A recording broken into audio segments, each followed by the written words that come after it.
Buenas tardes. Hoy vamos a tratar una modalidad entera del impuesto, pero no os preocupéis porque es muy sencilla. Se trata de la modalidad de operaciones societarias, ¿de acuerdo? Es una modalidad de las más cortas y que, aunque le quite emoción y os haga spoiler, yo os lo voy a decir. Todo lo que sea aportar a una sociedad va a estar exento de esta modalidad y todo lo que sea retirar no va a estar exento, pero tan solo paga al 1%.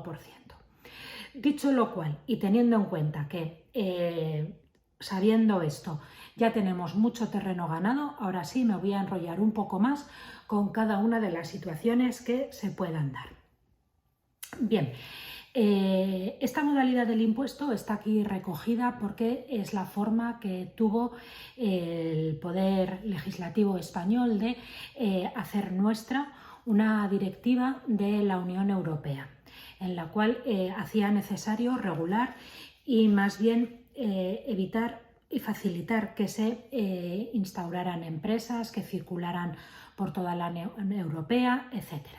Entonces, la forma de adaptar nuestra legislación a esta directiva fue introduciendo esta modalidad en el impuesto sobre transmisiones patrimoniales y actos jurídicos como una de sus modalidades. Bien, en el año 2008 sufrió una importante modificación y tal y como la conocemos ahora, esta modalidad viene de aquel entonces, en el cual se introdujeron varias medidas para fomentar la creación y ampliación de empresas, de empleo y tal, y se introdujo las exenciones que había para la constitución de sociedades y la ampliación de capital.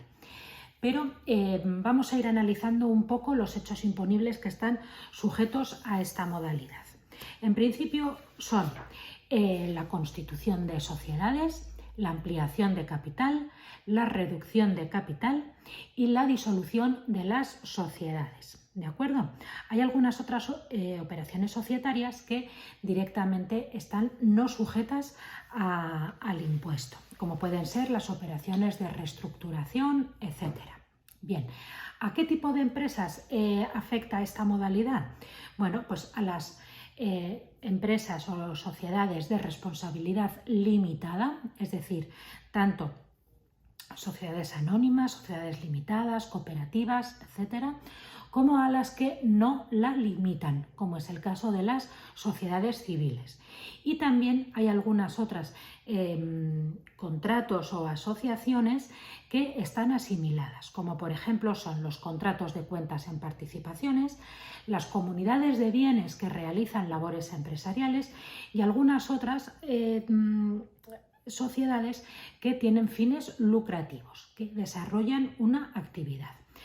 Entonces, a todas estas empresas son a las que afectan y se pueden considerar que sus operaciones pueden estar dentro de esta modalidad. Bien, ya sabéis lo que es una constitución de una sociedad. Es un contrato por el cual se intercambia una aportación que se hace a una nueva persona jurídica, por llamarlo así, aunque ya sabéis que algunas no tienen personalidad jurídica propiamente dicha, pero es la aportación a la sociedad, ya sea de cualquier activo, dinero u otros bienes, y a cambio el socio recibe unos títulos participativos en esta sociedad. Bien, en el hecho imponible constitución de la sociedad, el sujeto pasivo del impuesto es la propia sociedad y en los contratos de cuentas en participación será el socio administrador. Bien. ¿Cuál es la base imponible? Pues la base imponible es la aportación neta que se realiza, es decir, si se aporta dinero, pues la aportación de dinero, si se aporta un inmueble, el valor que se le da al inmueble. Una distinción: en las sociedades que limitan la responsabilidad no se puede comprobar el valor de los bienes aportados. Sin embargo, sí que se puede comprobar en las sociedades que no limitan la responsabilidad. De todas formas, como os decía, desde el año 2008, una ley que introdujo el artículo 45.1b11 de nuestra ley, una exención en la que la constitución de las sociedades mercantiles está exenta. Entonces, aunque inicialmente están sujetas a un tipo de gravamen del 1%, realmente ahora se les aplica la exención, ¿de acuerdo? Y también está, parecido a la Constitución, está la ampliación de capital. Parecido porque, ocurre lo mismo, se emiten nuevas acciones o se aumenta el valor de las acciones que ya había y un socio las suscribe. Bien, tenemos que tener en cuenta que no estaría sujeta a la ampliación de capital si se hace con cargo a las reservas constituidas por una prima de emisión que ya liquidó. Por eso, si se aumenta el capital y se establece un valor de la ampliación y una prima de emisión, la ampliación de capital es la suma de las dos cosas, la base imponible, tanto la ampliación de capital como la prima de emisión. Pero si después se hace un aumento de capital con cargo a una prima de emisión ya existente, ese caso está no sujeto, puesto que ya al emitir la prima de emisión ya estaba sujeta en aquel momento. No obstante, volvemos a lo de siempre, que independientemente de cuál sea la base imponible y que el socio, ya sabemos que es la sociedad, tenemos que tener en cuenta que para la ampliación de capital, el artículo que hemos mencionado antes, 45.1b11, establece la exención, ¿de acuerdo? Pero sí que es importante una cosa en cuanto a la determinación de la base imponible, tanto en la Constitución como en la ampliación de capital. Y es que la operación societaria se hace por el valor neto de la aportación. ¿Qué quiere decir esto? ¿Una alerta que nos tiene que surgir? Pues que sí, la ampliación de capital o la constitución se hace mediante la aportación de un bien hipotecado, se nos tienen que encender todas las alarmas. ¿Por qué? Porque la operación societaria solo recoge la aportación neta, es decir, la diferencia entre lo que vale el bien y el valor del préstamo hipotecario que también tenga. ¿Qué ocurre? Que la parte que todavía está hipotecada no es una operación societaria. Ahí lo que se está haciendo es una dación en pago por asumir una deuda. Es decir, ya que estamos aportando un bien que tiene una hipoteca y la parte que corresponde a la deuda, eso no es una operación societaria, es una dación en pago por asumir una deuda. Y esa dación en pago liquidará como un hecho imponible de transmisiones, que por eso está contemplado de esa manera en la ley del impuesto. ¿De acuerdo?